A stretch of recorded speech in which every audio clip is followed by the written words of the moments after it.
Croyez-vous au ciel? Et comme on l'a vu puis entendu, la plupart des gens croient beaucoup plus au ciel qu'ils ne croient en enfer. Et je dois quand même encore dire que la Bible, quand même, nous parle aussi bien de l'enfer comme du ciel.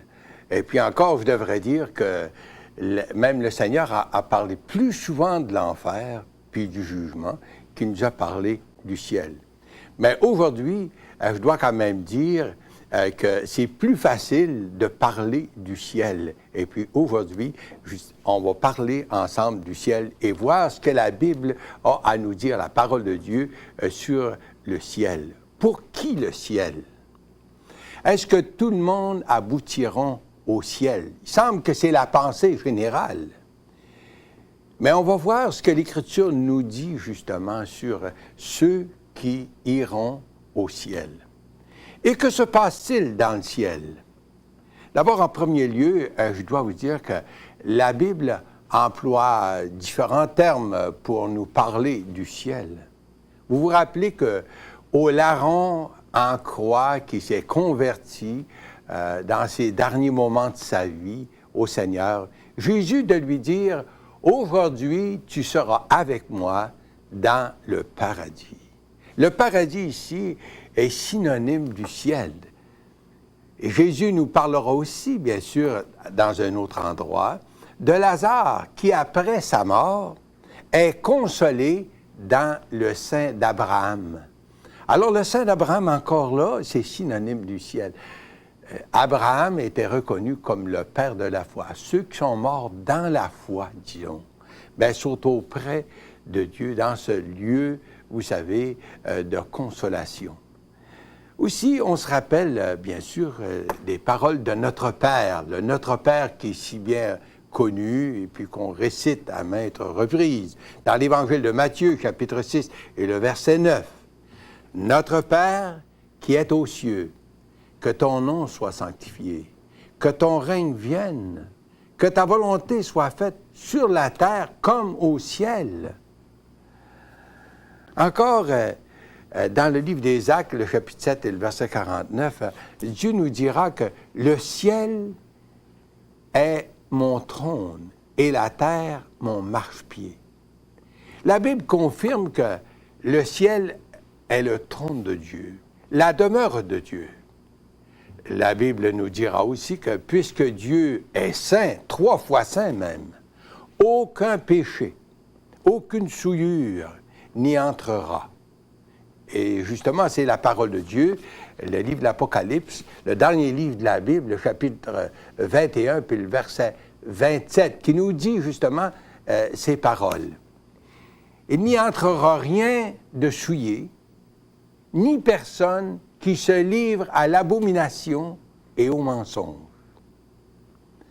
Alors, rien de souillé, aucun mal, aucune souillure entrera dans le ciel, puisque c'est la demeure de Dieu et que Dieu est 3 fois saint. Il n'y a pas de communion entre le péché et Dieu dans sa sainteté. Mais j'aimerais aussi souligner, que se passe-t-il, et répondre à cette question, que se passe-t-il dans le ciel? Voyons ce que la Bible encore nous dit dans le dernier livre de la Bible, l'Apocalypse, chapitre 21, le verset 3 et 4.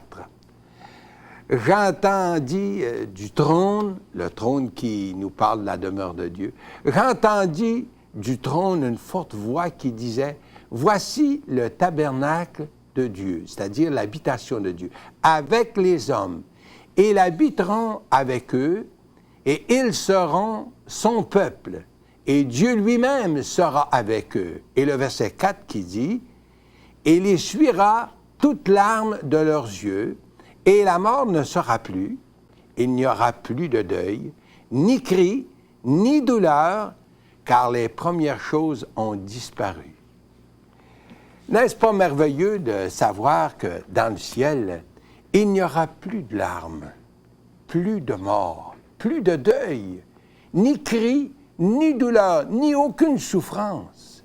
Il n'y aura plus de guerre, il n'y aura pas de terroristes là.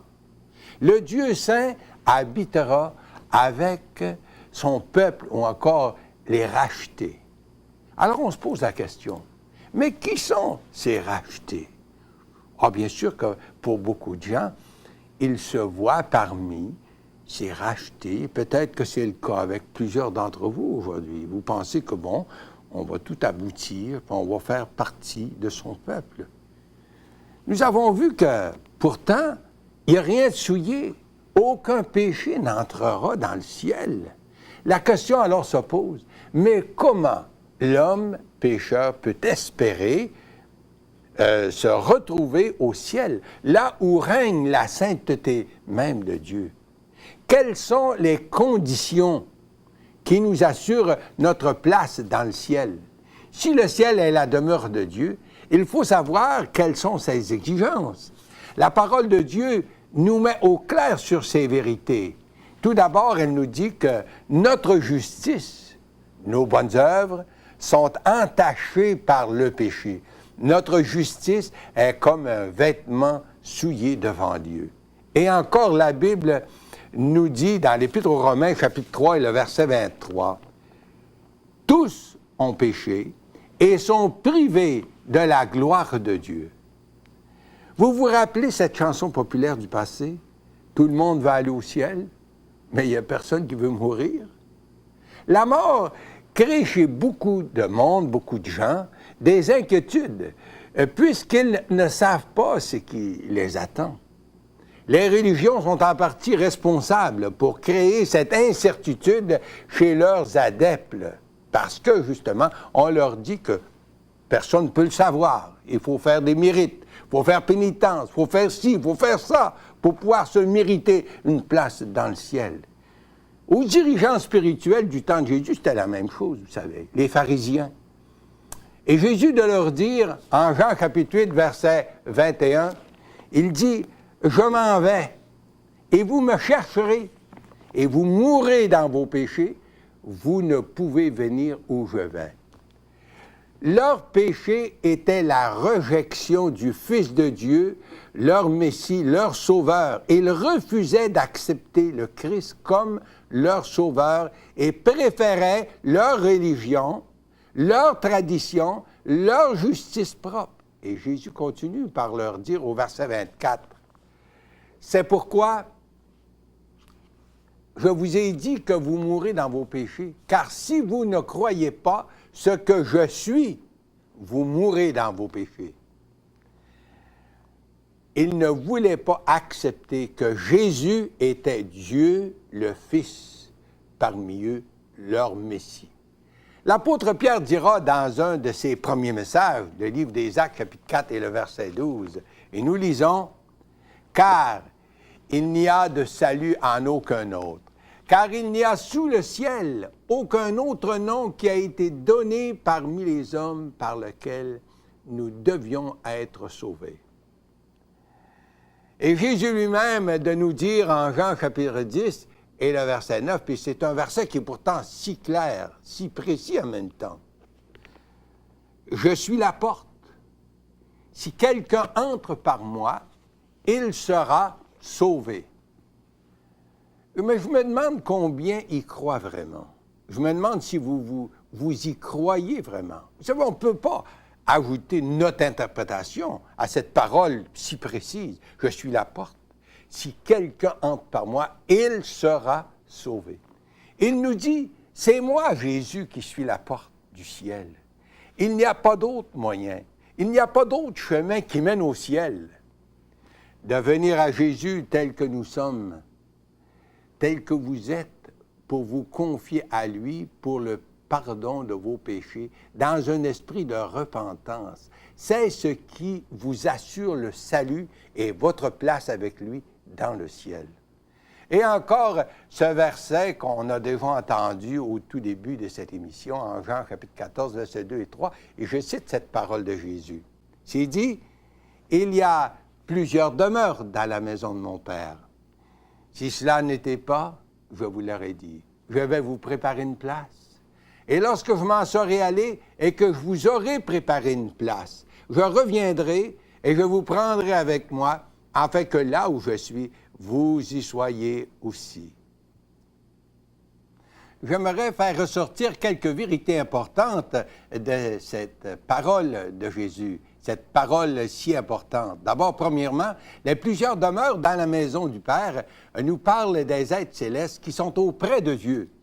Et deuxièmement, lorsque le Seigneur dit « Je vais vous préparer une place », pour ce faire, Jésus devait passer par la croix afin de faire expiation pour les péchés des hommes, pour mes péchés, pour vos péchés, et ainsi nous ouvrir la porte du ciel.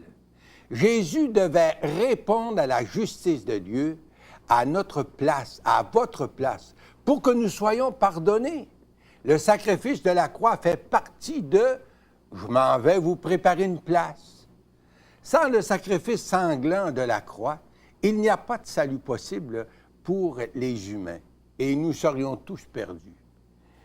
Vous, cher ami, sur quelle base est fondée votre espérance pour le ciel? Beaucoup de gens fondent leur espérance sur leurs bonnes œuvres, leurs efforts, leurs souffrances, leurs mérites, leur pénitence, et pourtant, rien de cela ne vous garantit le salut et le ciel. Jésus seul est la porte du salut et du ciel. Le troisième point de cette parole, lorsque Jésus dit « Lorsque je m'en serai allé, puis que je vous aurai préparé une place, je reviendrai et je vous prendrai avec moi, afin que là où je suis, vous y soyez vous aussi. » Bien sûr que Jésus revient. Il y a plus de 300 citations dans la parole de Dieu, dans le Nouveau Testament, et qui se réfèrent à son retour pour les siens. Mais j'aimerais citer avec vous quelques versets bien connus qui contiennent cette promesse qu'on entend même très souvent de nos jours, dans la première épître de Paul aux Thessaloniciens, chapitre 4, versets 15 à 17. « Voici en effet ce que nous vous déclarons d'après la parole du Seigneur.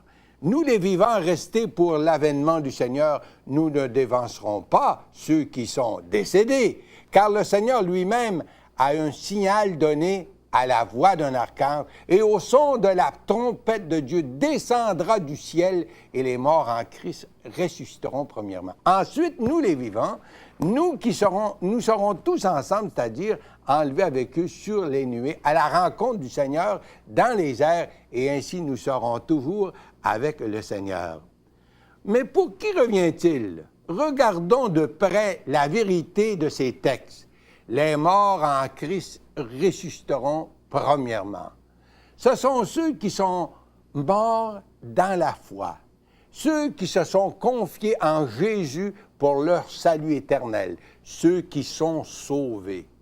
Ensuite, nous les vivants, qui seront encore sur terre dans l'attente de son retour, ce sont ceux qui sont présentement sauvés, qui ont fait l'expérience de la nouvelle naissance et qui se sont convertis au Seigneur, ceux qui se sont confiés en Jésus-Christ pour leur salut éternel. Peu importe leur arrière-plan religieux, ce sont ceux-là qui, à ce moment précis, seront enlevés auprès du Seigneur et qui hériteront le ciel. Et pour tous les autres qui n'ont jamais fait l'expérience de la nouvelle naissance et du salut en Jésus, ceux qui auront négligé leur salut éternel, les indifférents, et aussi ceux qui n'ont qu'une façade religieuse, que leur arrivera-t-il? Ils resteront sur terre pour attendre et vivre les grands jugements que Dieu versera sur la terre. Vous, chers amis, qui m'écoutez présentement, où en êtes-vous? Êtes-vous parmi ceux qui l'attendent des cieux et qui iront à la rencontre du Seigneur lorsqu'il descendra du ciel pour prendre auprès de lui les siens? Et si c'était aujourd'hui, êtes-vous parmi les sauvés? Êtes-vous prêtes pour cette merveilleuse rencontre? Avec tout ce qui se passe aujourd'hui dans notre monde, la plupart des gens sont d'accord pour dire que notre monde est mûr pour les jugements de Dieu et que nous sommes à la toute fin. Chers amis, aujourd'hui, peu importe où vous en êtes, ça peut être pour vous le jour du salut. Dans le livre des Actes, un dernier verset, on lit ceci, chapitre 14, verset 30. « Dieu, sans tenir compte des temps d'ignorance, annonce maintenant à tous les hommes en tout lieu qu'ils ont à se repentir, parce qu'il a fixé un jour où il jugera le monde. » Ce que nous avons besoin aujourd'hui, chers amis, c'est Jésus-Christ. Lui seul peut transformer votre vie. Vous transformez, vous, mon ami. Pour ce faire, vous devez être prêt à accepter son pardon, le pardon qu'il vous offre, non sur vos mérites à vous, mais sur ses propres mérites, les mérites que Jésus vous a mérités, bien sûr, en croix. Vous devriez être prête à vous engager avec lui, parce que c'est ça la conversion. C'est un engagement avec le Seigneur, afin de vivre de sa vie. Seriez-vous prête à vous décider pour lui, présentement aujourd'hui?